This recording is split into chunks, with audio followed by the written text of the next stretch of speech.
Gasi byiza. Omah Lay nilikugana kwambia ile siku uranka. Kutanga usanga ari brage abidega jinda munzi. Nabikose riyenyene. Tosha. Waza nuke simu yangu. Wewe unaruhusa kunigusa. Acha brage bera cha urofa. Demu. Sa utareba nyene. Niko serious. Acha brage we. Nazani karudilia. Sikutaki. Urazi nanyereka umuntu. Sabira. Imbere kamera hivi. Kwanza mimi sweet bella. Mimi naitwa Rebo. Yitwa Rebo. Wewe ulifatana na danseze mkubwa. Ulikuwa unataka? Sabira. Hapa mna mapenzi. Mapenzi kwa wengine. Mva wakurangira rero umutwe wanje. Unkina franga yangu tu. Inoti avuga inoti. Anana niko nazo regale. Zingari. Zingairega. Uzi. Uya kundoa yangu ni kulipe. Usanielewa franga. Mimi ndo niko na kuzidia wewe franga sio. Acha kusema hivyo bera. Najua kama wewe unanipendaga na mimi nakupenda unajua. Excuse me. Kaenza kangu. Hivi wewe kama mwanaume gani usikiaje wewe? Acha brag bera. Unajua mimi nakupenda. Nasikia? Kampende mama yako. Ukiniacha mimi. Kwanza unanuka kinywa. Hauswaki, haulalagi mneti, eti kwansogelea. Usisubutu tena.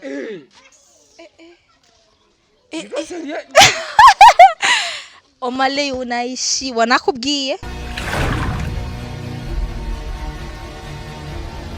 Hello les fans do INYISHU media kuri mikomukuna nasi behind camera mkumwe na Benisha. So guys imisi mishi mtamuri mbere ya kamera ndazi benshi mubazibira ko na gwaye gatoyeme ubu ukubera mfise Imana iki Imana yamfashije ubundi imbere yanyu nje kubaha kandi show. So guys muri abantu ubwo ati turakurikirana na INYISHU media turi abafans ba INYISHU media uyu mudadano uyu mutipe murabazi uyu bamitwa Bella unawe bamitwa Omah Lay. So Bella no musiyando nabwo ati nice ndagukeneye nabwo ati unkenereye iki ambye ati we ata kamera hamada kugimbira kamera ngo ati so niko kazi kanje ntako nokwira. Okay Bella ndamukiza bakonzi ba INYISHU media.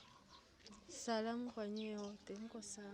Okay so Bella wampamagara bwa ati nice ndagukeneye kunuko sinatahuye byo wandondereye uko ndakuza ujya musi ibintu wakoze ukorera mukuga mgenza we n'ukuri warambabaje naho navuga ati yuko sinobinjirira kuko n'ubuzima bwiwawe. Okay wampamagara iki?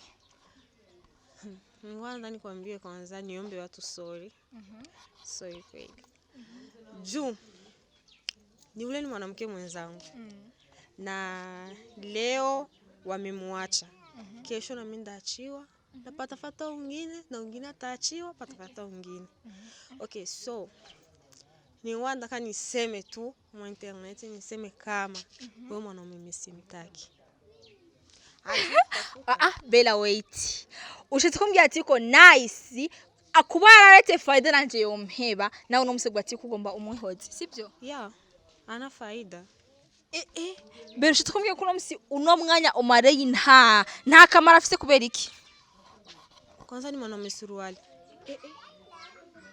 Mfuko wake wakitoa hapo tu ni uzi.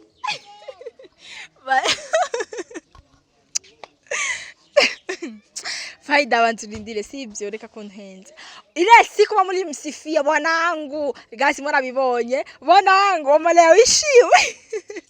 Mwanaume wangu ndamukunza. Omah Lay bivuze kwiki? Ndumiwe. Yani ngiye mu mazi abira. Sasa mumekufa. Amfite jewe. Je ndi bogari kweri hewa mafreshe. Wa mafreshe kweri. Ndi handsome. Urumva? Jewe jena nareme daheba umusheri wanje Farida kwanje unkunde n'uyu kwa nenda mukunda uyu ndemera icyo shaka cyose ndakimugurira ibi atunze nemuguriye kwera kuduga ku munsi ni munsi phone ni jewe mafashe ni jewe ariko curaba ivyo karambwira imbere ya Okay bantu ndi Omah Lay nambiye sa mumekufa ni kwera mu bantu bakunda rega ubuntu bwo gucara mu birimo sibyo nyama mwashonye mugenda mukabihida sibi ngo tsi ngo ndamuhevye gete umviriza Bella gushwana birimwo siyo ndo kuya mbe ngo nahise wona namwaje na fani no sibyo eyo mamuze simeze nataka kuolewa. Alinifuata niko na wangu. Nataka kuolewa. Na ule tunamchuna. Yeah, nilikuwa na mchuna. Akori notes. Ya mbaje wakulambesha je leo. Sasa wao huyu wangu ni agape au huyu? Nipishie huko. Omah Lay. Yaani sina cha kusema. Yaani avuka tingo. Sida. Oya bantindire cyangwa wamuhevye kwera gwa sida wamenye ko gwa sida shiramuheba ntakwandutse Kiasi tu kwanisha mpatia mwingi wangu ni empoli. Ana cha kusema huyo ni kaputi. Ana lolo. Yaani mimi nikupatiaga vyote. Mtokeo kwa ninipatia nini? Ulikuwa maana kisa nyonyo ulikuwa unanishimamisha ulikuwa unanipiga mitoma kwa bure. Ulikuwa unaninyonya mate kwa bure. Ulikuwa sawa ni brag uko serious ngo kuvumenga fresh. Ndakutia box mio na kujumi stanagi mio unajua unaya kunyota lala. Wao kujome kujemeza je. Unaya kunyota lala. Subutu nikonesha. Nice. Kwanza na wagiza makosa Omah Lay sikere kwambiye sikunakoza makosa sibyo bere yamhoga ati nice nshaka ndakubwira ikintu kwanza nanje bimeye surprise okay nawe ndagusubireko uri mwachega mwanamke wa Farida kwa nakupenda na kutumia hela papa kireza kugunda kume Farida kwaga ntari no mu bihugu byanje ariko atubana kudanga Jacob ati franga we abakoga babakunda mwebwe ntago mubona kora icyo cyose kugira muge bahungu mwasi agerageza bati je ndagukunda ko ntabyibona unafata uyu mama wa raha mama wa pesa isa pesa zimekuishiana anakuacha kuna maze kugotahura amahera yamaze kusubitisha wajumi frangangu mia ama franga gani wewe tangu niliyo kama Farida ndo alikuwa anakupa hela nisilikuwa zako na mimi nikushubukiaga na juani zako kukula jasho ya mwenzako hautafanikiwa unaona nilikuacha na nikapata mtu wa kunioa good sina muda na wewe tena aona nini yaani kwa cheza tu sasa kirofa wewe ni tenisi tena ni kaputi kabisa mwana haramu so unakosa sasa kamba na mbuzi kushobokea vitu vya mpya amini kwa boga ile lakini nikipita hivi ndafumbana wengine mbona tandefu zako zinakoma sabe mfagio ana ni wa mwisi na bifu Simon ndani sasa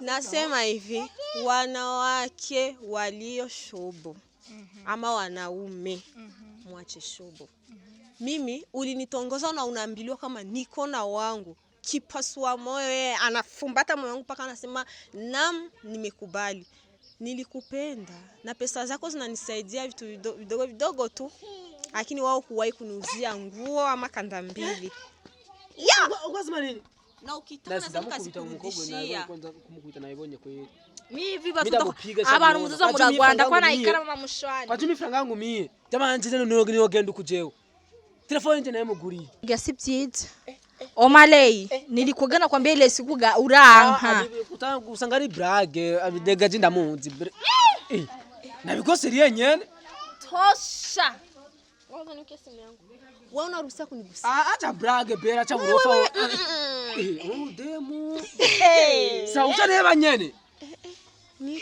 niko serious acha brage we nazani karudilia sikutaki nanyereka umuntu Sabira imbere kamera hivi kwanza mimi sweet bella mimi naitwa Rebo yitwa Rebo wewe ulifatana na danseze mkubwa ulikuwa unataka Sabira hapa mna mapenzi mapenzi kwa wengine imva wali kurangira rero umutwe wanje ungina franga yangu tu inoti avuga inoti anana niko nazo regale zingarega uzi uya kundoa yangu ni kulipe ushaneba franga mimi ndo nilikuwa nakuzidia wewe franga sio acha kusema hivyo bera najua kama wewe unanipendaga na mimi nakupenda unajua excuse me kaenza kangu hivi wewe kama mwanaume gani usikiage wewe acha brag bera unajua mimi nakupenda nasikia kampende mama yako ukiniacha mimi kwanza unanuka kinywa hauswaki haulalagi mneti eti kwa nisogelea usisubutu tena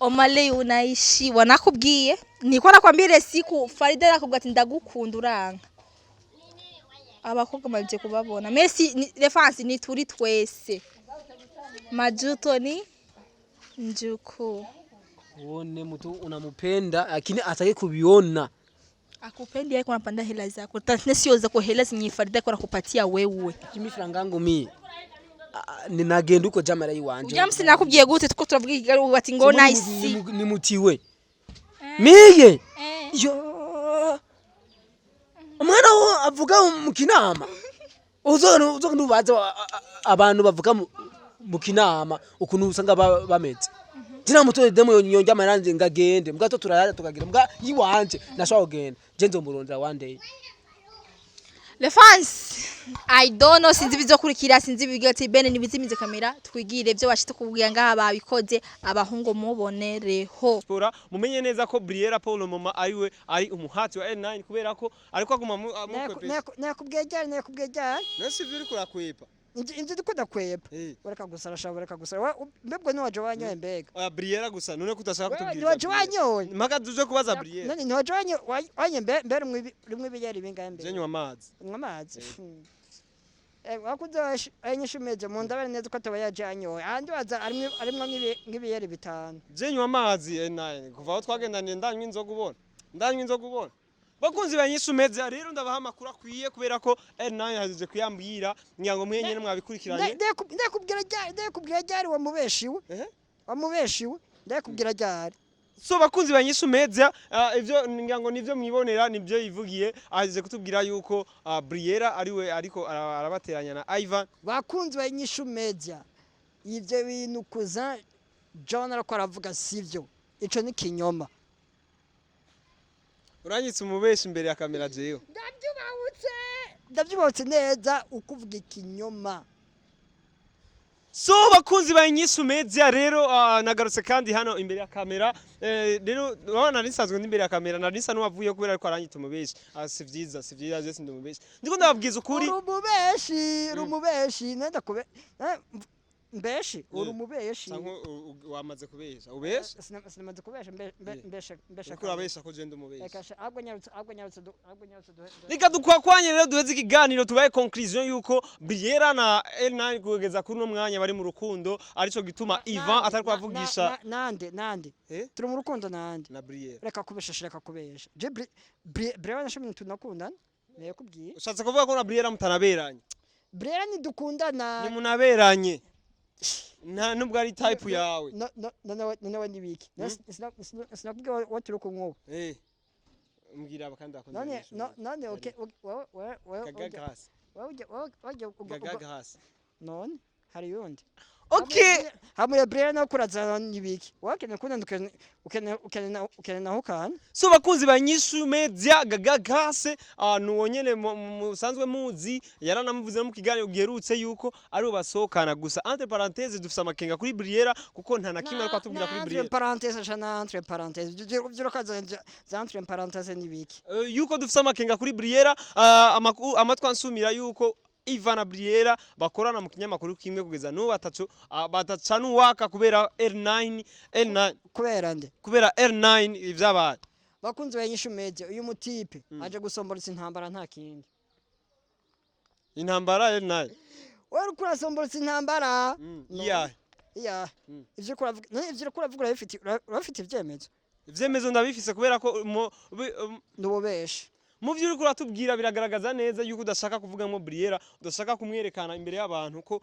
muri kumwe gusa ariko aho urukundo ruri runyegezwa turi kumwe nande na Briera ndagutwenze aho urukundo ruri runyegezwa ngira ngo mabibona mu maso N9 mubara gasurire keza kerekana urukundo gusa rero ndabasezerane urakarekana ivyanyu ndabemerere neza yuko nzohuza N9 na Briera kugira ngo batubwire ikintu kiri ku mutima kiriko kiratuma abantu bariko baravuga amajambo menshi jewe sinzi ko nzafise umwanya turawurondera abakunzi banyishumeze zovuma tumusanga mu biro N9 baby tugushimire cyane nzofama musange ko muri office nzokwakirira hanze kubera nzureka kugara nozonyakirira hanze cyangwa hasa nabi bakuzi banyishumeze ngira ngo mwavyumvise yuko ibutipe nubwo iki kiganiro giheze umutima agomba guteranya nta kindi murumvise yuko N9 ata office yiwe afise nimba ifise naho isa nabi kubera ko isa nabi gutera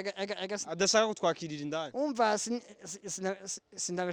sinzoba nashatse ko ndabakirira indani wapi so ariko Briera aje mwakira indani ibyo byose amwakira indani Briera ni biki okay bakunze abanyishu media mwabo mwumvise uyu mutipe ujyaguma muvuga aramukunda agatima kaguma gakubita so bakunzi banyishu media abimpinduriye ko gusa ariko big up sana kuba wararonse umukobwa nka Briera turabashimira ahubwo ndabwira ati wewe big up kona umukunde mbwa wewe uragotwa basi uragenda bimubwire bakunzi banyishu media arampinduriye ko ikiganiro gusa ariko aho urukundo ruraboneka mu maso birivugira urukundo ruri ahubwo niwe ruboneka bakunzi banyishu media navyo mubona uyu mutipe arakunda Briera sana we basi uragenda murashe basi cyo muvuga sana uko nuko mukunda so Ivan rero uvyumve nyimba uguma urondera A9 kubera Briera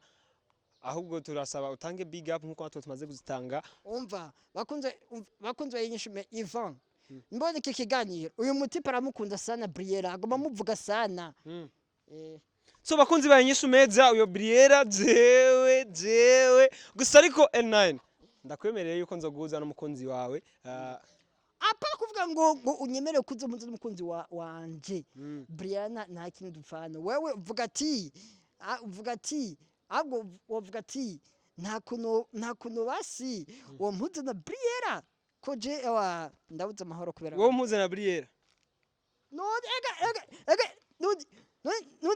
nuguma uvyumva uguma uvuga Briera ugumbaza Briera ega nundi uramukunda so bakunzi banyishu media ijambo rihora mu kanwa rigacika inkonda reka Briera tumwihoze gusa ariko Ivan ikintu hapfu apa kuvuga ngo Briera tumwihoze wewe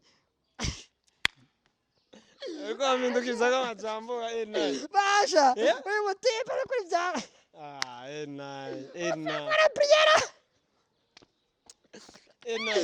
bon ura Briera ndakubaze Briera no iki kiganiro nukuri mutipe dukora natangiye kumwiyamagara aragwaye nukuri romantic boy wewe dukuri Jesse ndi romantic urabizi kuza John yagwaye kubera wewe je urazi ko ntari romantic man urazi ko ntari romantic nta romance fm kadi baboneka no ega n'amaso ndabibona so bakunzi banyishu media rero ndabashimire cyane twari kumwe na N9 baby avuye ndamutoya ahantu avuye gutora indirimbo yiwe nshasha ntivugwa mu izina entre guillemets azoyibabwira wenyene rero kuri uno mwanya ndabashimiye cyane kuba mwadukurikiranye gusa amakuru yaduhaye nayo nababwiye apana nayo yavuze Imana ibahezagire cyane dukurikirane amakuru yahe ayo nivugiye kunda Briera Kaya